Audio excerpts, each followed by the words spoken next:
জানা যায় চিনেবাদাম বা পিনাটের গাছ প্রথম দক্ষিণ আমেরিকায় ব্রাজিল বা পেরুতে আদিবাসী অঞ্চলে দেখতে পাওয়া যায়। তবে বর্তমানে বিশ্বের প্রায় 85% চিনেবাদাম এশিয়া এবং আফ্রিকায় চাষ হয়। ভারতের অন্যতম অর্থকরী ফসল হলো চিনেবাদাম। 1600 শতকে পর্তুগিজরা ভারতের গোয়ায় তাদের উপনিবেশে প্রথম চিনেবাদাম নিয়ে আসেন। যদি চিনেবাদাম না থাকতো আমাদের সান্ধ্য ভোজন একেবারে মাটি হতো। সিঙ্গারা, চপ, চানাচুর সবেতেই চিনেবাদাম, কিছু না থাকলে দুটো বাদাম ভাজা দিয়ে মুড়ি। এইবার রথের মজা তেলে ভাজার সাথে সাথে জমে উঠুক মশলাদার বাদাম ভাজায়। নমস্কার বন্ধুরা, আমি সূচনা। আমার চ্যানেল সূচনার দিনলিপি ও রান্নাঘরে আপনাদের সকলকে স্বাগত জানাই, যেখানে দেশ বিদেশের নানা রকম রান্না ও বেড়ানো সংক্রান্ত তথ্য আপনারা জানতে পারবেন। মশলা পিনাট বানানোর জন্য একটা বোলে কাঁচা বাদাম নিয়ে নিয়েছি মেজারিং কাপের 1 কাপ। অন্য একটি বোলে একটা মশলা রেডি করে নেব। তার জন্য নিয়ে নিয়েছি 1/2 কাপ বেসন। বেসনটা সিপ করে বা চেলে নিচ্ছি যাতে বেসন হালকা হয়ে যায়। 3 টেবিল চামচ কর্নফ্লাওয়ার বেসনের সাথে মিশিয়ে নিলাম। 1/2 চা চামচ আদা রসুনের পেস্ট, 1/4 চা চামচ হলুদ গুঁড়ো, 1/2 চা চামচ লাল লঙ্কা গুঁড়ো, 1/2 চা চামচ কাশ্মীরি লঙ্কা গুঁড়ো, 1/4 চা চামচ ধনে গুঁড়ো, 1/4 চা চামচ জিরে গুঁড়ো, 1/4 চা চামচ শাহি গরম মশলা গুঁড়ো, 1/4 চা চামচ আমচুর পাউডার, 1/4 চা চামচ গোলমরিচ গুঁড়ো, 1/4 চা চামচ ড্রাই রোস্ট করা জোয়ান গুঁড়ো। এই জোয়ান গুঁড়োটা কচুরি বা যে কোনো ভাজায় দিতে পারেন, খুব সুন্দর একটা ফ্লেভার দেবে আর ডাইজেশনেও হেল্প করবে। 1/4 চা চামচের একটু কম হিং আর 1 পিঞ্চ বেকিং সোডা বা খাবার সোডা দিয়ে ভালো করে মিক্স করে নিলাম। বাদামের মধ্যে 1/2 চা চামচ লেবুর রস, 1 চা চামচ সাদা তেল দিয়ে একটু মাখিয়ে নিলাম।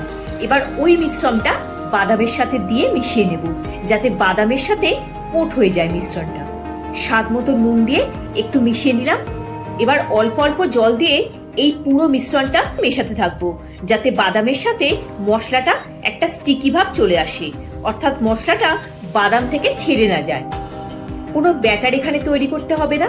এই সব মশলাগুলোর জন্যই মশলা পিনাট টেস্টি হবে। টেক্সচারটা এইরকম হবে, বাদামের সাথে মশলাটা একেবারে লেগে রয়েছে। বাদামটা একটু রেস্টে রেখে গ্যাসের ফ্লেম অন করে কড়াতে দিয়ে দিলাম পরিমাণ মতো সাদা তেল। বাদামটা সেট হয়ে গেছে, একটু কর্নফ্লাওয়ার ছড়িয়ে দিলাম। তেল গরম হয়ে গেছে, এবার কিছুটা বাদাম তেলের মধ্যে দিয়ে দিলাম।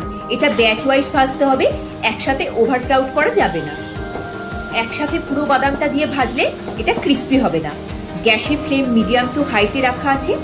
আমি একটা চপস্টিক নিয়েছি, আপনারা যে কোনো হাতা বা খুন্তি পিছনটা দিয়েও এই কাজটা করতে পারেন। তেলের মধ্যে বাদামটাকে রোটেট করতে হবে যাতে বাদামগুলো আস্তে আস্তে ছেড়ে যায়। কিছুটা লেগে থাকলেও পরে ছেড়ে যাবে। ফার্স্ট ব্যাচ ভাজা হয়ে গেছে, তুলে নিচ্ছি। টিস্যু পেপারে রাখতে হবে না, তাহলে সগি হয়ে যেতে পারে। কোনো ছিদ্রযুক্ত পাত্রে রাখলে ভালো হবে। ওই একইভাবে সেকেন্ড ব্যাচটাও ভেজে তুলে দিলাম। দেখুন কি সুন্দর কোট হয়ে গেছে, বাদাম থেকে একটু মশলা ছেড়ে যায়নি, পুরো বাদামগুলোই ভাজা হয়ে গেল। একটা বোলে নিয়ে নিলাম। অন্য একটা বোলে 1/4 চা চামচ লাল লঙ্কা গুঁড়ো, 1/4 চা চামচ কাশ্মীরি লঙ্কা গুঁড়ো, 1/4 চা চামচ বিট নুন, 1/4 চা চামচ চাট মশলা দিয়ে ভালো করে মিশিয়ে নিলাম। এই মশলাটা বাদাম ভাজার উপর স্প্রিঙ্কেল করে দিয়ে মিশিয়ে দিলাম যাতে সমানভাবে মিশে যায়। আওয়াজটা শুনে নিশ্চয়ই বুঝতে পারছেন কিরকম ক্রিস্পি হয়েছে। মশলা পিনাট রেডি। সার্ভিং বোলে নিয়ে নিলাম। পুরো ঠান্ডা করে এয়ারটাইট কন্টেনারে রেখে অনেক দিন খেতে পারবেন, একটুও নেতিয়ে যাবে না। অতিথি আসলেও ঘরে থাকা সাধারণ উপকরণ দিয়ে বানিয়ে নিন মশলা পিনাট আর সার্ভ করুন গরম গরম চায়ের সাথে, দারুণ জমবে। আমার সকল বন্ধুদের জানাই শুভ রথযাত্রার অগ্রিম শুভেচ্ছা ও অভিনন্দন।